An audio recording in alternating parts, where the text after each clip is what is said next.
네, 국제유가가 이란 전쟁 여파로 배럴당 100달러를 돌파하면서 원유 선물 ETF가 줄줄이 상한가를 치더니 오늘은 유가가 80달러대로 뚝 떨어지자 원유 선물 ETF도 12%대 하락세를 보이고 있습니다. 주식시장의 변동성이 ETF에도 그대로 드러나고 있죠.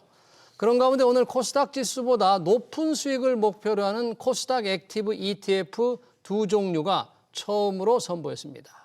수급에 큰 영향을 줄 거란 전망도 나오는데요. 이승원 미래에셋 자산운용 디지털 플랫폼 본부장 모시고 얘기 들어보겠습니다. 어서 오십시오. 네, 안녕하십니까. 이 주가 지수가 출렁출렁 하는데 ETF도 이 변동성을 못 피한 거죠? 혹시 뭐 ETF는 네, 분산이 돼서 좀 변동성이 작거나 그래요, 혹시? 그렇지는 않습니다. 그렇지 않아요? 똑같이 지수에 추종하는 게 기본적으로 ETF이기 때문에 지금 코스피나 코스닥의 변동성만큼 변동성이 있고요. 오히려 이제 섹터 같은 경우는 특정 섹터 같은 경우는 더 많은 경우도 있습니다. 그래요. 특정 섹터 그러니까 유가가 100달러를 뛰면서 한때 정유 관련 ETF라든지 또는 ETN 뭔가 이제 유가 폭등, 환율 급등에서 조금 안전지대라고 그러잖아요. 또 그럼에도 불구하고 오르는 쪽에 ETF를 많이 산 분들이 있는 것 같은데 오늘 유가가 급락하니까 이 ETF도 큰 폭으로 떨어졌다면서요? 어떻습니까? 변동성이 심하죠. 어제는 이제 상한가를 갔었고 사실 제가 이 스튜디오 오기 전까지 한 마이너스 15% 정도 봤었거든요. 15%? 예, 그러니까 뭐 어제는 30% 올랐다가 오늘은 마이너스 15% 정도. 사실 원유 선물 ETF 말씀이시죠? 원유 선물 ETF고요. 원유 선물은 이제 원유 가격 선물 가격이죠. 사실 추종하는 ETF고 한 달간 한 59% 올랐다가 오늘 15% 빠졌으니까 대략적으로는 뭐 45%는 그래도 한 달 동안 올랐다. 아직 유가가 그 정도 올랐다 이렇게 볼 수 있습니다. 네. 이 원유 같은 원자재 ETF 투자를 하는 분이 생각보다 꽤 많은 것 같은데 네네. 혹시 원자재 ETF 투자에 조금 주의해야 될 포인트가 있을까요? 원자재라는 게 사실 원유라는 게 저희가 실제 드럼통으로 기름을 살 수는 없기 때문에 보통 선물을 이용하게 됩니다. 선물. 원유 선물을 이용하는데 선물을 이용하게 되면은 보통은 선물의 만기가 있잖아요. 한 달 만기, 3개월 만기, 뭐 또 1년 만기 이렇게 있기 때문에 그 시점이 되면 갈아 껴줘야 됩니다. 만기가 된 거를 다른 걸로 하는 걸 롤오버라고 보통 얘기를 하는데 이때 좀 비용이라고 보통 표현되는 것들이 좀 있고요. 그래서 원유 가격을 정확히는 쫓아가지 못할 수 있다라고 하는 부분이 있죠. 그래서 이런 부분들은 조금 주의를 기울여야 되고요. 실제 2020년에도 이런 유가 사태가 좀 있었어요. 그때는 유가가 너무 떨어졌다가 있어서 그때 선물이 하루 마이너스가 찍힌 적이 있습니다. 사실 선물이 마이너스라는 얘기는 기름도 가져가고 내가 돈도 줄게. 그런 적이 하는 적이 있었어요. 이렇게 유가 원자재, 특히 유가 같은 이런 것들은 뭐 최근에 이런 이슈처럼 어떤 변수들이 많기 때문에 그런 것들을 좀 주의 깊게 보셔야 되고요. 그런 선물로 운영되기 때문에 약간 2020년에는 조금 운영이 잘못된 어떤 사례도 좀 있었거든요. 그래서 그런 것들을 좀 주의를 해야 되는 게 원자재 ETF다 이렇게 볼 수 있습니다. 그러네요. 우리 원자재 ETF 또 ETF는 자산운용사가 발행하지만 뭐 증권회사가 발행하는 게 ETF와 비슷한 게 있잖아요. 그런 거 투자하면 그렇게 많아요, 우리도? ETN도 있고 ETF도 있는 거고요. F는 이제 펀드가 되는 거고 ETN은 노트가 되는 거고. 사실 근데 지수를 추종한다라고 하는 거는 똑같다고 보시면 될 것 같아요. 운영 방식에 있어서는. 유가가 좀 급락을 하니까 하루에 배럴당 20달러가 떨어지니까 변동성이 좀 많이 있는 원유 것 선물 같습니다. ETF나 ETN 투자하는 분들은 오늘 당장은 손실을 좀 꽤 많이 받겠네요. 어저께 투자하신 분들은 좀 손실이 있으실 것 같아요. 그러네요. 이 정유 이란 전쟁의 여파로 뭔가 조금 그로부터 피할 곳 있는 분들이 이제 정유 ETF, ETN을 좀 투자했는데 관련해서 지금 우리의 영향을 보면 방산주였거든요. 네, 맞습니다. 우리 뭐 천궁투 해가지고 뭐 요격률이 워낙에 높으니까 상당히 인기가 있었는데 그래서 방산주 ETF도 상당히 좋았는데 이거 어떻습니까? 이제 지금 이란 전쟁이 어떻게 될지는 모르지만 트럼프 대통령은 좀 조기 종식 가능성을 시사하는 발언도 했는데 그런 변화에 따라서 이 방산주 ETF도 많은 흐름이 변동성이 크겠네요. 지금. 실제 방산이 사실 요즘 일어나고 있는 이란 전쟁 이 이슈 외에도 사실 상승폭이 상당히 컸던 산업입니다. 최근 K방산이라고 해서 저희 최근 2년 수익률을 보면 4배 정도, 한 400% 정도가 났고요. 최근 1년을 보면 한 50% 정도의 수익률을 보이고 있습니다. 근데 이게 방산 산업이 이런 전쟁 이슈 있을 때 어떤 올라가는 부분들, 변동성이 심한 부분들은 있지만 조금 바뀌고 있는 부분이 있는 것 같아요. 어떤 거요? 글로벌 국방비 확대나 각국의 군비 증대라는 사실 이런 트렌드가 있기 때문에 네. 사실 한국 방산 외에도 미국 방산도 최근에 1년 동안 한 68% 정도 상승을 했습니다. 그래서 아마 이런 전쟁이 이제 종식이 되고 이런 이슈가 아니더라도 지금 각국이 군비를 증대하고 있는 이런 부분들은 국방산업 어떤 이런 부분들을 앞으로도 전망을 좀 밝게 볼 수밖에 없는 그런 이유라고 볼 수 있을 것 같습니다. 네, 그러니까 이란 전쟁이 만약에 미군의 압도적 승리를 일찍 끝나더라도 그리고 또 지금 4년을 넘긴 러시아 우크라이나 전쟁도 먼저가 종식이 되더라도 방산주 ETF 투자는 좀 해봄직한 그런 ETF라는 겁니까? 네, 뭐 지금 추세가 사실 이런 전쟁 이슈 외에 어떤 세계 각국의 각 나라마다 지금 이루어지고 있는 것들이 네. 군사적으로 조금 더 증대시키겠다라고 하는 것들이 있기 때문에 방산 관련된 것들은 앞으로도 계속 주목해서 봐야 될 산업이다 이렇게 좀 볼 수 있을 것 같습니다. 자, 이 ETF 투자할 때 거꾸로 내려가는 곳에 베팅하는 분들이 있잖아요. 네, 인버스. 네. 또 그거를 2배로 베팅하는 맞습니다. 분들, 뭐 곧버스라고 그러는데 예. 이분들은 뭐 최근 이란 전쟁 여파도 그렇습니다만 주가가 지속적으로 코스피와 코스닥이 오를 때 상당히 손실이 컸을 텐데 최근 변화로 뭔가 조금 회복을 좀 했을까요? 회복은 사실 좀 어렵습니다. 왜냐하면 어려워요? 연초 이후에 그냥 인버스라고 했던 게 보통 코스피 200 기준으로 했을 때 한 600원 하던 게 지금 270원 정도 하거든요. 그리고 곧버스는 650원이었던 게 한 290원. 둘 다 이게 너무나 큰 상승장에 너무 많은 손해가 있었고요. 사실 이게 한 번 손해 본 게 회복되기에는 상당히 어렵죠. 왜냐하면 1,000원짜리가 뭐 50% 떨어지면 500원인데 다시 1,000원이 되려면 100%가 올라야 되잖아요. 뭐 이런 원리도 있지만 그래서 지금 인버스 투자하신 분들은 실질적으로 좀 어렵다라는 부분이 있고요. 특히 곧버스 부분은 좀 레버리지와 함께 주의해야 될 부분이 있는 거죠. 왜냐하면 단기 투자하시는 분들은 사실 또 뭐 어떻게 수익이 각각 다를 수 있겠지만은 보통 뭐 레버리지 기준으로 하면 오르는 장 외에는 전부 다 손해가 되거든요. 횡보장에서도 손해, 떨어져도 손해. 왜 옆으로 기는 횡보장에서는 왜 손해예요? 그걸? 그것도 마찬가지로 이제 뭐 음해복리 효과라고 하는데 떨어질 때 더 많이 떨어지고 올라갈 때는 아까 말씀드린 대로 더 많이 올라가야 그게 이제 되기 때문에 레버리지나 이렇게 곱하기 2 돼 있는 부분들은 장기적으로 사실 승리 뭐 좀 투자해서 이익을 보기가 그렇게 좀 어려운 부분이 분명히 있습니다. 그래서 사실 이런 부분들은 뭐 단기적 대응하시는 것들은 뭐 저도 좀 요즘 보면 막 뭐 7천억 주 막 이렇게 거래가 되거든요. 그래서 이런 인버스, 곧버스에? 네네. 그래서 곧버스 레버리지 포함해서 그래서 너무 많이 하고 계신데 이게 방향이 한번 잘못하면 그래서 항상 매년 연말에 보면 가장 많이 이렇게 매수로 남아 있는 종목이 레버리지 아니면 곧버스입니다. 근데 이게 좋은 게 아니고 손실이 많아서 매도를 할 수 없기 때문에 그런 경우가 항상 있어요. 그래서 항상 좀 그런 경우를 좀 주의하시면서 하시면 좋을 것 같습니다. 네, 저희 방송에서도 이렇게 레버리지 또는 이제 곧버스 좀 주의하라는 얘기를 많이 하고 있습니다만 이 투자자들이 리스크를 좀 선택하는 투자들이 굉장히 많아가지고 좀 위험한 상황이 좀 있는 것 같습니다.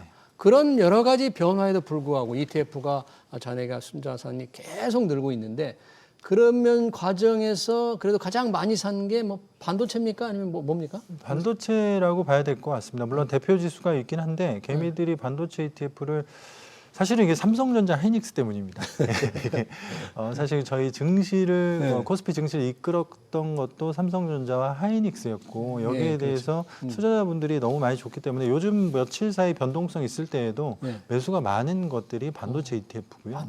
특히나 삼성전자나 하이닉스가 많은 반도체 탑10 ETF 이런 것들은 지금 2달 조금 지났잖아요. 근데 벌써 순매수가 1조가 넘어선 상황이라고 상황입니다. 네. 이 코스닥 시장의 지수 추종하는 코스닥 150 지수 추종하는 이 ETF 누적도 급증한다고요? 급증하죠. 왜냐하면 사실 저희가 정부 활성화 정책이 5천 스피 하면서 6천을 넘어버렸고요. 그 다음에 이제 다음 나온 얘기가 3천 스닥 얘기가 나왔죠. 이런 정부 활성화 정책으로 인한 기대감 또는 사실은 코스피를 보면서 신뢰가 좀 생기신 것 같아요. 투자자분들이 생기신 것도 같고. 근데 이제 다만 코스닥은 코스피처럼 종목이나 섹터가 두터운 시장은 아닙니다. 뭐 당연히 알고 계시는 부분이기 때문에 변동성은 훨씬 더 심할 거고 주도주가 어디서 나올지에 대한 것도 분명히 앞으로 좀 지켜봐야 되기 때문에 그럼에도 불구하고 코스닥 시장이 이제 다음 이제 투자자분들이 보고 계신 시장이고, 네. 그러니까 소두에 말씀 주셨지만 뭐 오늘 액티브 ETF도 네. 상장을 했고 해서 계속적으로 좀 봐야 되는 시장인 것 같습니다. 자, 지금 방금 말씀을 해주셨으니까 코스닥의 액티브 ETF가 처음으로 이제 선을 보였다는 거잖아요. 예. 그 동안에는 이제 패시브, 수동적으로 지수를 추정하는 건데 이제 액티브 ETF라는 것은 정확히 어떤 건가요? ETF라고 하면 기본적으로 패시브라고 보시면 되고요. 액티브 ETF라고 하는 거는 지수는 이때 펀드 매니저한테 권한을 좀 주는 거죠. 상관계수 0.7이라고 그래서 정한 거 한 70% 수준만 따라가고 30%는 네가 원하는 대로 해봐. 종목을 30%. 빼든 어떤 비중의 종목을 높이든 이런 걸 해봐라고 해서 그런 것들을 이제 액티브 ETF라고 하는데요.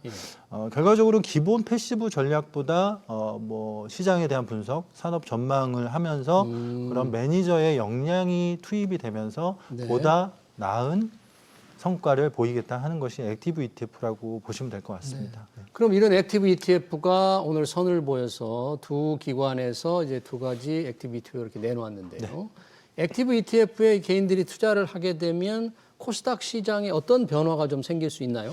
저는 사실 뭐 액티브 ETF가 코스닥 시장 활성화에 뭐 첫 걸음이 될 수도 있고, 왜냐하면 네. 오늘은 두 회사가 나왔죠. 네. 코엑트와 타임폴리오라는 데가 나왔고, 사실 오늘 하루 상장했는데 성과가 상당히 좋습니다. 어떻게 나왔어요? 뭐 제가 아까 보고 왔을 때에는 네. 코스닥이 한 3.4% 상승할 때 네. 한쪽은 한 10%가 넘었고요. 한쪽은 한 5% 상관이 됐던 것 같아요. 아, 이건 왜냐하면 그 코스닥 종목이 아까 제가 약간 층이 얇다라고 표현을 드렸는데 예.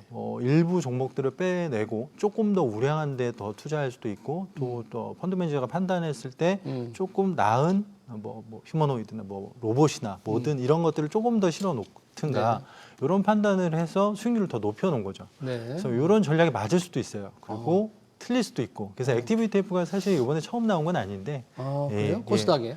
코스닥 ETF는 처음이지만 일반적으로 액티브 ETF는 있죠. 네. 그 중에서도 성패가 좀 좌우가 되는 게 그래요? 됩니다. 그러면 액티브 ETF 이제 그동안 코스피에서는 좀 했지만 야 코스닥에도 나왔구나, 정부가 코스닥 시장 활성화됐구나, 좀 가입해야 되겠다 이런 사람들이 있을 수 있잖아요. 그럼요. 이런 부분들이 오늘 처음 나오는 거 아까 봤을 때 이 코액트하고 타임폴리오 타임폴리오. 두 군데인데 수익률이 첫날 많이 첫날은- 다르거든요. 네. 아까 말씀드린 10%, 한 군데는 4, 5%. 네. 두 배 차이인데 하루 사이에 무슨 실력 차이가 드러난 거예요, 회사 간에? 종목 때문에 그렇습니다. 종목? 뭐 특별한 약간 한 종목 제가 보고 왔는데 한두 종목이 뭐 상한가 간 종목들이 좀 있었고요. 그게 편입 그래요? 비율이 매니저가 판단했을 때 높았고, 그래서 이게 사실 오늘 상장했지만 포트폴리오는 이제 그 전에 구성해 놓거든요. 이미 정해져 있었고요. 그래서 오늘 그게 상한가 갔기 때문에 좋은 성과를 보였고요. 근데 뭐 이런 경우도 있고 항상 좋은 성과를 보이다가 조금 또 안 좋을 때도 있고 이런 게 한 게 액티브 ETF인데 예. 제 생각에는 코스닥과 액티브 ETF는 궁합이 좀 맞는 것 같아요. 왜요? 왜 아까 그래요? 말씀드린 것처럼 종목 전체가 우량주, 물론 우량한 기업이겠지만 그 중에서 골라내는 것들이 훨씬 더 중요하다고 보여집니다. 그러니까 그렇기 코스닥에 지금 상장돼 있는 게 뭐 거의 한 1,700개 되잖아요. 여기에는 좋은 것도 있고 그렇습니다. 안 좋은 것도 있고 썩은 사과도 있고 그러니까 네. 자수 운용자가 얼마나 좋은 종을 고르느냐 선구안에 따라 수익률이 많이 달라질 수 있다 많이 그런 달라질 얘기네요. 수- 예, 그렇습니다. 그럼 투자자는 뭘 조금 보고 선택을 해야 될까요? 여러 군데가 나올 거 아닙니까? 지금 삼성 액티브 자산운용, 타임폴리오인데 미래에셋도 안 됩니까? 저희도 나와야죠. 예, 근데 다른 오히려 자산운용은 시기 차이가 낼 것 있을 같은데. 같아요. 예, 다른 어떻게- 운용사도 계속 나올 거고요. 어떻게 골라야 될까요? 예, 사실 고르는 거는 사실 제가 액티브 ETF 고르라고 할 때는 성과를 보고 골라야 된다라고 말씀을 드리거든요. 과거 성과. 네. 왜냐하면 사실 저는 어떻게 운영해 왔는지를 사실 보고 트랙 앞으로 레코드를 봐야 그렇게 되는데. 해야 된다고 생각하는 게 액티브 ETF는 사실 운용 철학도 중요하고 예. 매니저의 그리고 사실 그 회사의 리서치 역량도 상당히 중요합니다. 아까 리서치 말씀드린 역량. 것처럼 네. 리서치가 돼서 좋은 기업을 좀 이렇게 잘 네. 골라내서 비중을 높이고 또 사고 해야지 네. 수익률이 좋기 때문에 그래서 저는 일단은 트레이닝 봐야 되는데 오늘 이제 상장이 없기 때문에 없으니까. 회사를 보고 회사를 보고 네. 그 회사의 리서치 역량을 보고 하는 게 좋겠다. 수수료 차이도 좀 있겠죠. 수수료도 있죠. 네, 수수료는 사실 액티브 ETF가 패시브 대비는 무조건 높아요. 높아요? 네, 왜냐하면 이제 그런 뭐 여러 가지 역량들이 좀 더 투입된다는 개념 때문에 높은데 그런 수수료도 보시는 게 좋습니다. 근데 이게 액티브에서는 수수료보다는 얼만큼 더 벌수 성과를 내줄 것이냐가 이제 투자자의 어떤 니즈시기 때문에 그 부분은 둘 다 따져봐야 될 것 같습니다. 종합적으로 이 변동성이 큰 장세에서 ETF 투자 전략 짧게 좀 설명해 주신다면 어떻게 해야 될까요?